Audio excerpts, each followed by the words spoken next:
অনেক বাধা বিপত্তির পরে ফার্স্ট টাইমের মতো আমি লং ভিডিও আপলোড দিব আমার ইউটিউব চ্যানেলে এবং এই ভিডিওতে আপনারা দেখবেন বাসা চেঞ্জের প্যারা। আসসালামু আলাইকুম এভরিওয়ান, আমি নূরজাহান কামাল চলে আসলাম ইটসনুর থেকে।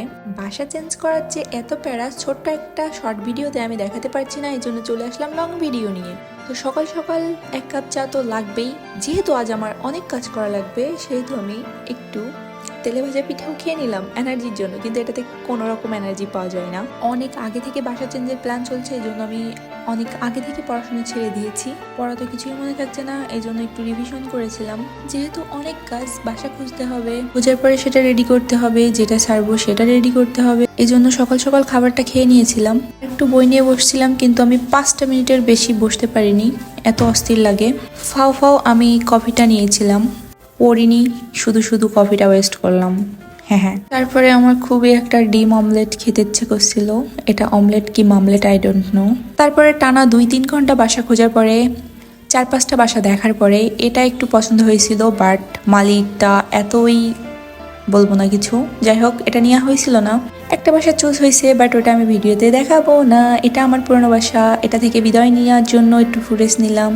তারপরে বিকালে খাবারটা খেয়েছিলাম গোপাল দাদু দেখতে দেখতে। বাসা দেখতে দেখতে অনেকটা ক্লান্ত হয়ে গিয়েছিলাম, সুতরাং রাত্রে কোনো কাজ না করে ঘুমিয়ে পড়েছিলাম। 1 কাপ কফি নিয়ে সকল কাজ গোছানোর ট্রাই করলাম। হ্যাঁ, আমি পেরেছিলাম।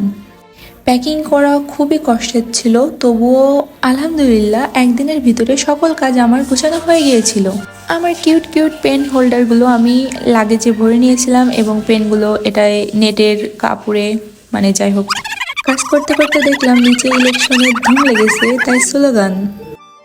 যেহেতু রাতে ডিনার হয়েছিল না এবং খাবার খাওয়া হয়েছিল বিকালে, সুতরাং খুবই ক্ষুধা পেয়ে গিয়েছিল, কিন্তু কোনো ওয়ে ছিল না খাবার রান্না করার।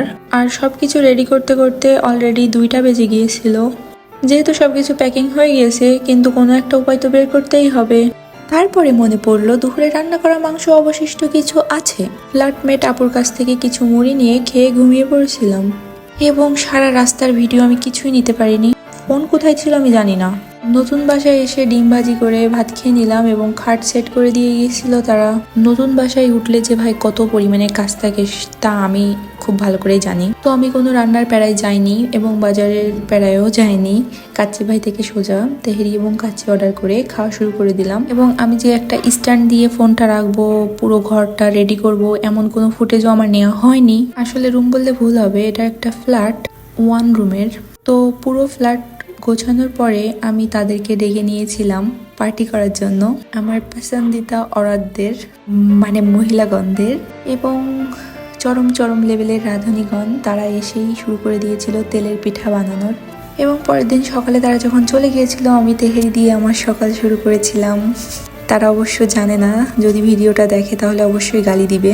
তো এটাই ছিল আমার ফার্স্ট ব্লগ এবং ফ্ল্যাট পরিবর্তনের। যদি ধৈর্য সহকারে আপনি লাস্ট অবধি দেখে থাকেন তাহলে দয়া করে একটা সাবস্ক্রাইব করে দিবেন। আল্লাহ হাফেজ, দেখা হবে নতুন আরও একটা ভিডিওতে।